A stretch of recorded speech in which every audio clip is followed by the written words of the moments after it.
آپ زمام گفتگو آپ کے ہاتھ میں. جی تھینک یو سر، بہت مہربانی آپ کے. میں نے آپ کو شکریہ ادا کیا ہے، اور میں نے آپ کی خدمت میں عرض کیا ہے کہ موضوع مناظرہ ہے حدیث غدیر، اور حدیث غدیر کے متعلق مختلف مراحل پہ گفتگو کی جا سکتی ہے. اس کا جو منطقی ترتیب ہے یہ ہے کہ اگر سند میں اشکال ہے تو پہلے سند کو منوایا جائے، یا سند اس کا تضعیف کیا جائے، اعتبار سے ساقط کیا جائے، یا اس کو معتبر تسلیم کیا جائے، یا جیسے ہم کہتے ہیں متواتر ہے اس کا تواتر کا تسلیم کیا جائے. پھر اس کی دلالت پہ بات ہوتی ہے کہ حدیث غدیر کا مفاد اور مفہوم اور معنی کیا ہے، رسول پاک صلی اللہ علیہ وسلم نے کیا مطلب اور کیا مقصود امت کو بتانا چاہا ہے غدیر کے مقام پر اپنے خطبے میں. اور اس کے بعد تیسرا مرحلہ یہ ہے کہ اگر مطلب یہ ہے تو اس کے متعلق اس کے کیا یہ مطلب اس کے خلاف بھی کوئی اشکالات ہیں کہ مثلا اس کے نواقض میں دلیل نقضی کے طور پر اس کے متعلق گفتگو کیا جائے. تو یہ ہمارے نزدیک اس کا منطقی ترتیب یہ ہوگا کہ اگر آپ اس حدیث کے صحت کو اور اس کی تواتر کو تو مانتے ہیں تو پھر اس پہ بات ہی نہیں کریں گے، سیدھا جائیں گے اس کے مفاد پر. مفاد پہ آپ کا کیا موقف ہے اس پہ آپ بات کریں، ہمیں بتائیں کہ آپ کا مفاد اس حدیث کو مقصود آپ کیا سمجھتے ہیں. پھر اس کے بعد انشاءاللہ تبارک و تعالی کہ اگر یہ حدیث صحیح ہے تو پھر مثلا اشکال اٹھائیں کہ پھر مثلا اہل بیت علیہم الصلوۃ والسلام نے اپنے حق کے لیے مثلا انہوں نے جہاد کیوں نہیں کیا، تلوار کیوں نہیں اٹھایا، وغیرہ وغیرہ. تو یہ باتیں ہم اس ترتیب کو تجویز کرتے ہیں. اگر آپ اس کو مانتے ہیں تو اسی ترتیب پہ چلیں، وإلا بسم اللہ کریں، آپ جو چاہیں ہم آپ کی خدمت میں حاضر ہیں. یاری صاحب، میں نے گفتگو جو ہے وہ اس کا پہلا ٹرن آپ کو دیا ہے، رہ گئی بات حدیث اور ولایت جو ہے اس کے ثبوت کی، اس کے تواتر کی، تو ہم اس کو متواتر تسلیم کرتے ہیں. الحمدللہ سیدنا مولا علی سرکار کے تمام فضائل کو دل و جان سے تسلیم کرتے ہیں، بلکہ ہر سنی صحیح العقیدہ کو تسلیم کرتا ہے. تو اس کے تواتر پر، اس کے ثبوت پر، اس کی صحت پر ہمیں کوئی کلام نہیں ہے، اور نہ ہی ہم اس پر کلام کرتے ہیں، بلکہ ہم کلام کرنے والوں کا رد کرتے ہیں. ہمارے نزدیک یہ روایت بالکل ثابت ہے، اور کئی صحابہ اس کے راوی ہیں، اور ہمیں اس پر کوئی اس کی استنادی حیثیت پر کسی قسم سے کوئی اشکال نہیں. باقی رہے گی دلالت پر آپ اپنا نقطہ نظر پیش کریں، ہم اس پر بات کریں گے. تو ہمارا نقطہ نظر دلالت کے متعلق یہ ہے قبلہ صاحب کہ رسول پاک صلی اللہ علیہ وآلہ وسلم نے یہ جو جملے فرمائے جو مشہور ہیں، معروف ہے، من کنت ولیہ فعلی علیہ السلام ولیہ، یا من کنت مولاہ فعلی علیہ السلام مولاہ، یہ ایک صرف فقرے نہیں تھے، یہ خطبے کا جزو ہے.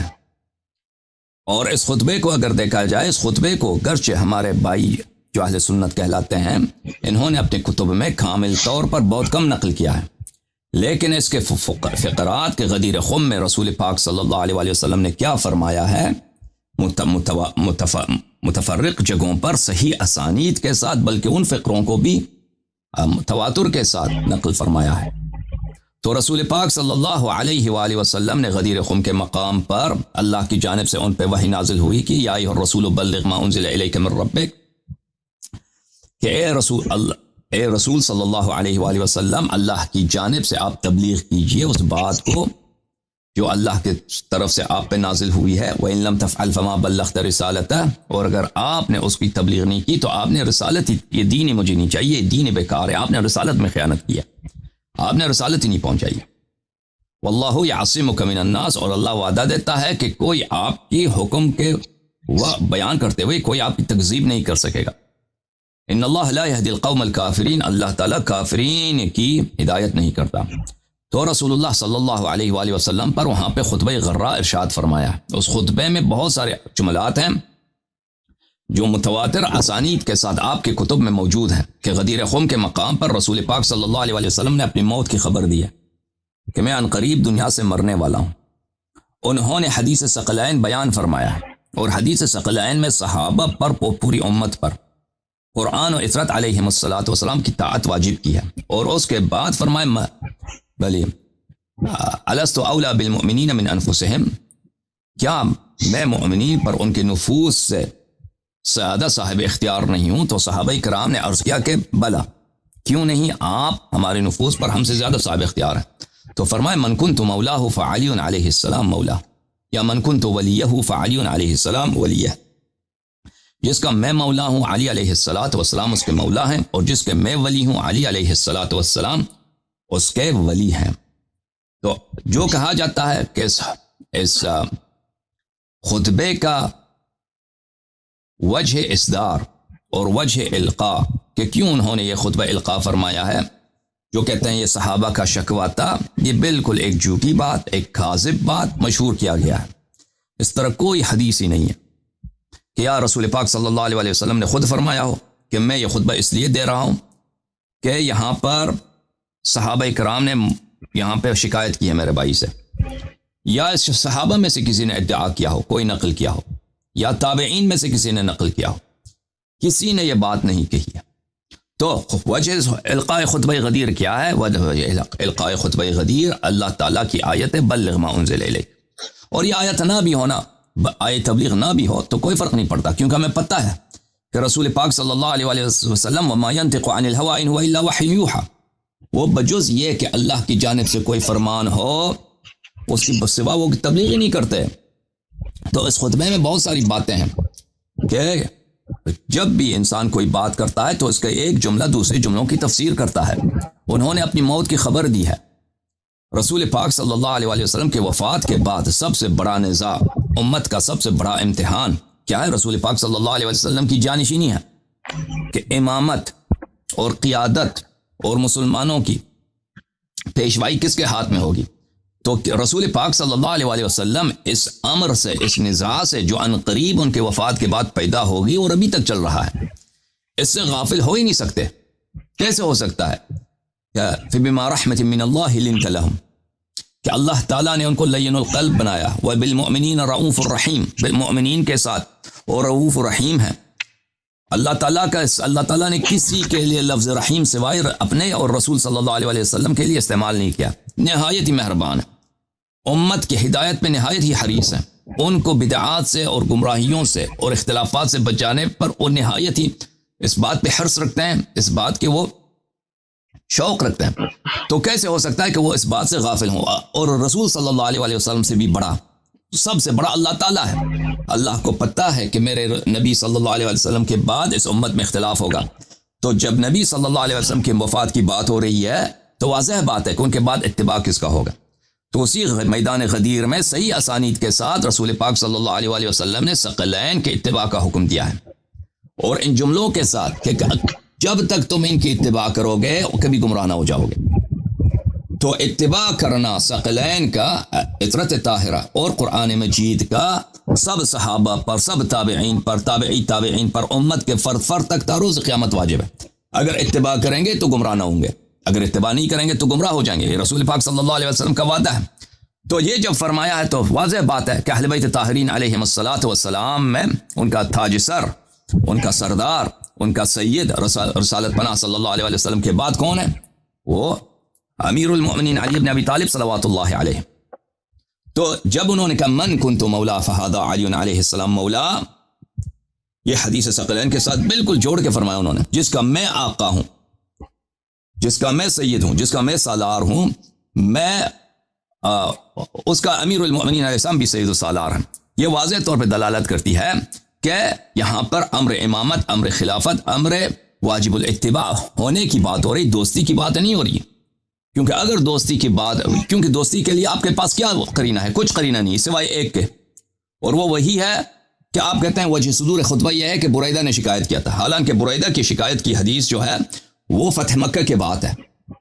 رسول پاک صلی اللہ علیہ وسلم نے جعرانہ کے مقام سے فتح مکہ کے بعد، فتح طائف کے بعد وہاں سے احرام باندھا ہے، انہوں نے عمرہ ادا کیا ہے، اس کے بعد غنائم تقسیم کیے ہیں، یا اس سے پہلے غنائم تقسیم کیے، اور اسی وقت خالد بن ولید اور امیر المؤمنین علیہ السلام کو یمن کی طرف بھیجے تھے، اور اس سفر میں شکایت کی تھی سنہ 8 ہجری میں، اور وہ جب مدینہ واپس آیا تھا بریدہ اور عمران ابن حسین وغیرہ وغیرہ، انہوں نے شکایت کی تھی، تو اسی وقت مجلس میں، خطبہ بھی نہیں تھا، وہ مجلس میں مدینے میں جواب دیا تھا۔ اس کا اس کا تعلق ہی نہیں ہے حدیث غدیر سے. حدیث غدیر میں کے متعلق کوئی ایک بھی روایت آپ کے پاس نہیں ہے, ولو ضعیف, کہ اس کا وجہ صدور کیا ہے؟ صحابہ کا شکوہ ہے, تاکہ رسول پاک صلی اللہ علیہ وسلم کی اس بات کو ہم اس تعبیر کریں کہ من کنت مولا فعلی علیہ السلام مولا, اس کا مطلب ہے کہ امیر المؤمنین علیہ السلام آپ کے دوست ہیں. اگر صحابہ کا شکوہ ہوتا بھی نا, پھر بھی اس کا معنی یہی ہوتا ہے امامت کے ہوتے, کیونکہ اس میں قرائن بہت ہیں.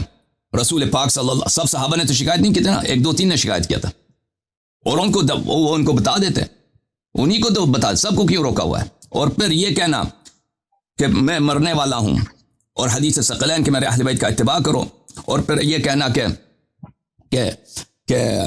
اگر ان کی اتباع کرو گے تو نہیں کرو گے تو گمراہ ہو جاؤ گے, اگر اتباع کرو گے تو گمراہ نہ ہو جاؤ گے.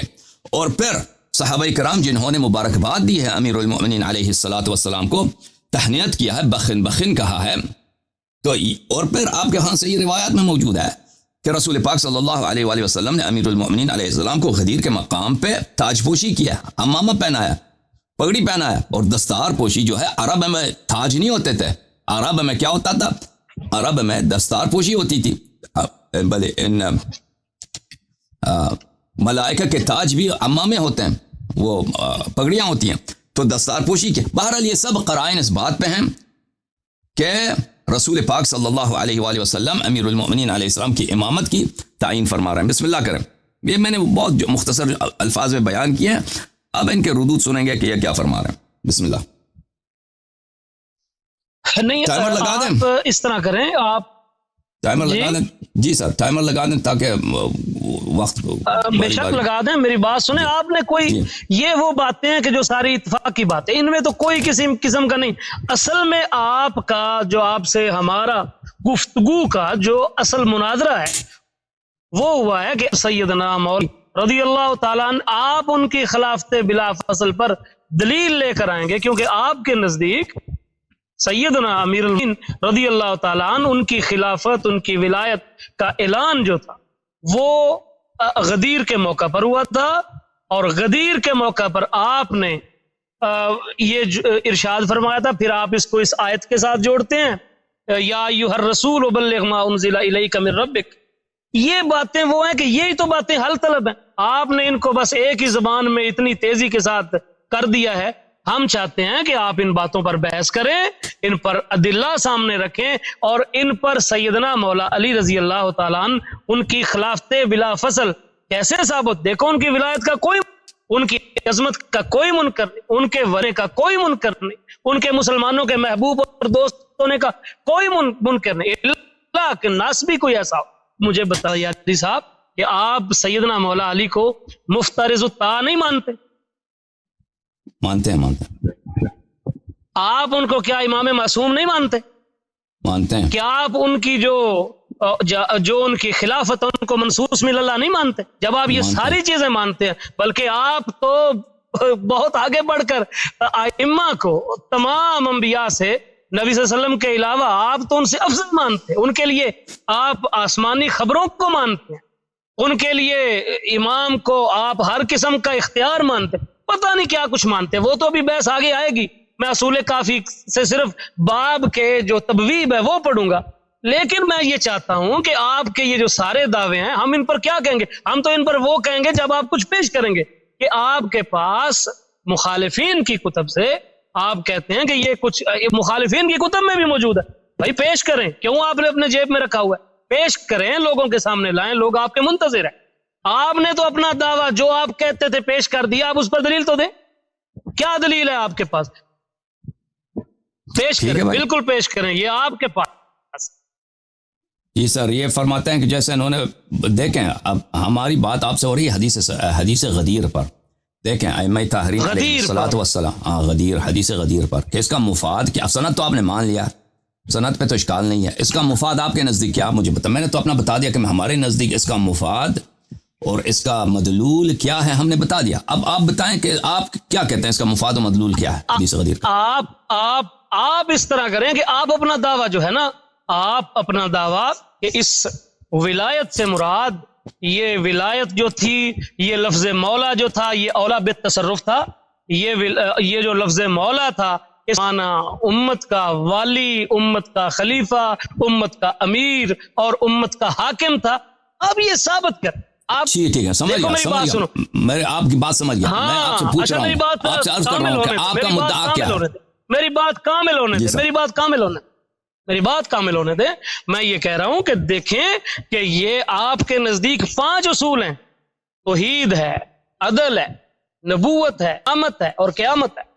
اس میں جو اصول ہیں، اصول دین ہے، اس میں چوتھا اصول دین آپ کے پاس امامت ہے. اور آپ کے ہاں یہ اتنا اہم ہے، اس پر اگر کوئی بندہ ایمان نہیں لاتا تو باتیں برباد ہیں، اس کا عمل ضائع ہے، وہ کافر ہے، وہ منافق ہے، بلکہ وہ مومن ہی نہیں ہے، بلکہ زیادہ سے زیادہ آپ اس کو مسلمان کا خطاب دیتے ہیں. تو جب یہ امامت اتنی اہم ہے تو ظاہری بات ہے اس کی دلیل بھی تو اتنی بڑی ہوگی. ظاہری بات ہے کہ قرآن میں سے آپ کے پاس تو بہت بڑے بڑے دلائل ہوں گے. اتنا واضح ہے، منصوص ہے، امام آپ کا منصوص ہے. تو اس امام سے کے بارے میں یقیناً کوئی قرآن سے نص ہوگی، اور یقیناً احادیث متواترات ہوں گی، اور پھر احادیث غیر شاذ ہوں گی، اور احادیث جو ہے وہ غیر مجروح ہوں گی، ان کے راوی بالکل درست ہوں گے، واضح ہوں گے. اور یقیناً مجھے اس انتظار ہے، آپ کے تمام سننے والوں کو اس کا انتظار ہے کہ جتنا بڑا آپ کا دعویٰ امامت ہے، جس کے مقابلے میں کسی شخص کا صرف و عدل قبول نہیں، کسی شخص کی نیکیاں قبول نہیں، کسی شخص کا ایمان قبول نہیں، جب تک وہ غدیر پہ ہونے والے اعلان کو اس معنی میں نہیں مانتا کہ یہاں پر مولا سے مراد اولا بالتصرف تھا اور کچھ بھی نہیں. تو یقیناً ہم اس انتظار میں ہیں. آج ہمیں بہت شوق ہے کہ ہم آپ سے ان دلائل کو معلوم کر لیں کہ وہ کتنے بڑے بڑے دلائل ہیں قرآن سے، اور وہ کون سے دلائل ہیں جو احادیث سے. میں امید کروں گا، یقین کریں کہ میں امید کروں گا کہ آپ احتمالات میں نہیں پڑیں گے، آپ ضعیف اور روایات کی طرف نہیں بڑھیں گے، آپ یقیناً ایسی چیزیں پیش کریں گے کہ جو آپ کے دعوے کو بالکل تش تش بام کر دیں گی، بے غبار کر دیں گی. جی بسم اللہ. جی تھینک یو سر. آپ نے جو باتیں کی ہیں نا، اس میں سے بہت ساری باتیں ہمارے موضوع مناظرہ سے خارج ہے کہ قرآن میں ہونی چاہیے وغیرہ وغیرہ. ان پہ ہم گفتگو نہیں کر رہے. ہمارا موضوع مناظرہ آپ سے ہے کہ حدیث غدیر کے متعلق کہ رسول پاک صلی اللہ علیہ وسلم نے غدیر کے مقام پہ کیا فرمایا. اب ماقطع النظر کہ شیعوں کا عقیدہ یہ ہے کہ ائمہ علیہ السلام آسمان کی خبریں جانتے ہیں، جو ان پہ ایمان نہ لائے وہ مسلمان ہے یا نہیں، وہ باتیں اور ہیں. بات یہ ہے کہ غدیر پہ انہوں نے کیا فرمایا. اب میں نے اپنا عقیدہ بتا دیا، اور میں نے اجمالاً دلائل بھی ذکر کیے کہ کیوں حدیث غدیر کا مفاد اور مدلول امامت ہے، جانشینی ہے، وجوب اطاعت ہے، بلکہ اس سے بھی بڑا ہے، اولویت بالتصرف ہے. میں نے اپنے دلائل مختصر انداز میں بیان کیے ہیں. کچھ منٹوں میں تقریر نہیں کرنا چاہتا تھا کہ میں بہت سارے کتب ابھی آپ کو دکھاؤں. میں نے صرف اپنا اجمالاً مختصراً اپنا مدعا اور اپنے دلائل واضح کر دیے. اب آپ سے میری گزارش یہ ہے کہ اسی موضوع کے دائرے میں رہ کر آپ مجھے بتائیں سب سے پہلے کہ آپ کا موقف کیا ہے. کیا آپ کہتے ہیں، میں نے بتا دیا نا کہ میرا موقف یہ ہے کہ حدیث غدیر کا مدلول اور مفاد یہ ہے. آپ مجھے بتائیں کہ آپ کیا کہتے ہیں، حدیث غدیر کا مفاد آپ کے نزدیک کیا ہے، تاکہ ادعا تو مشخص ہو استدلال سے پہلے.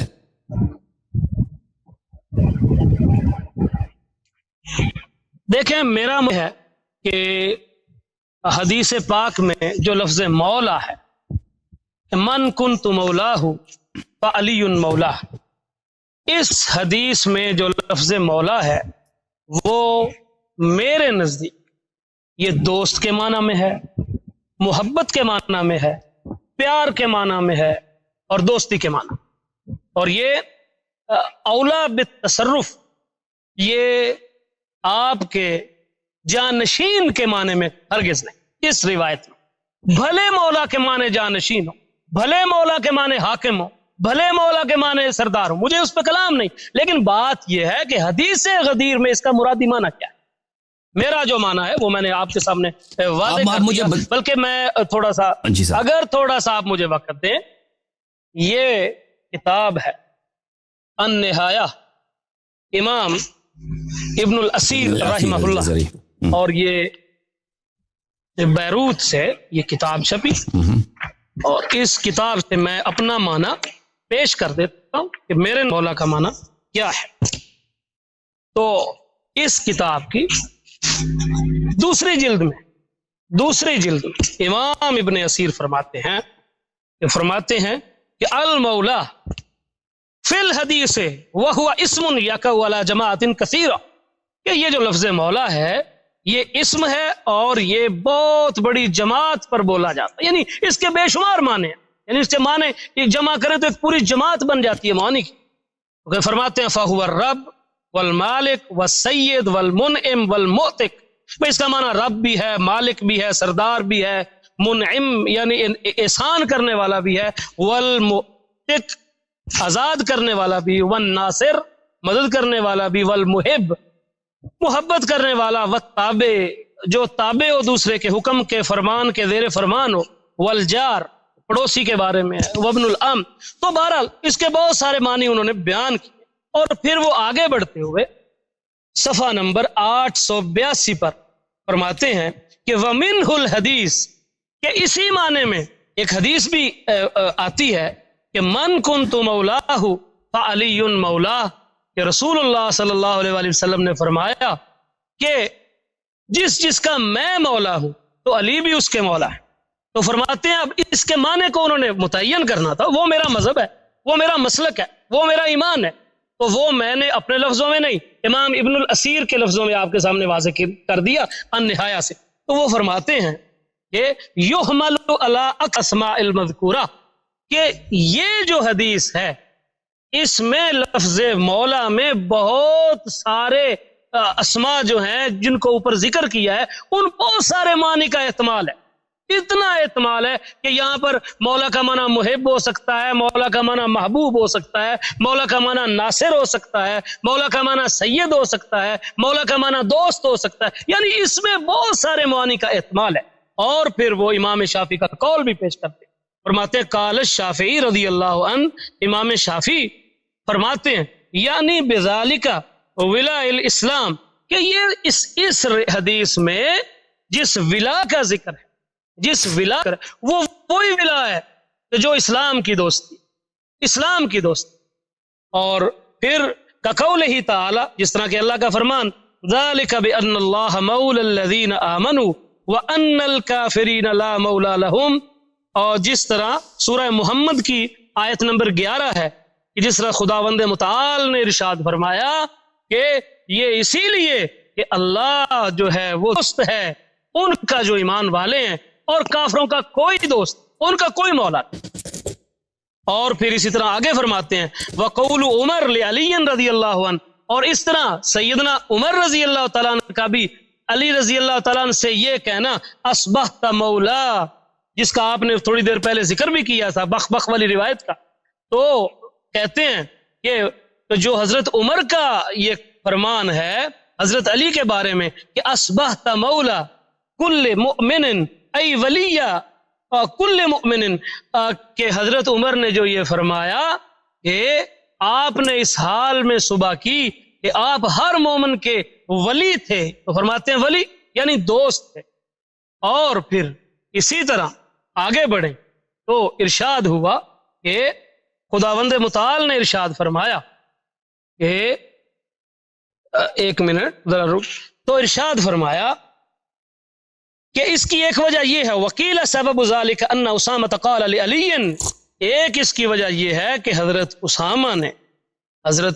اسامہ نے سیدنا علی سے کہا کہ لست مولایا انما مولایا رسول اللہ صلی اللہ علیہ وآلہ، کہ ایک اس کی وجہ یہ بھی ہے کہ اسامہ بن زید رضی اللہ تعالیٰ نے مولا علی سے فرمایا، کہا کہ آپ میرے مولا نہیں ہیں، میرے مولا تو رسول اللہ صلی اللہ علیہ وسلم ہے۔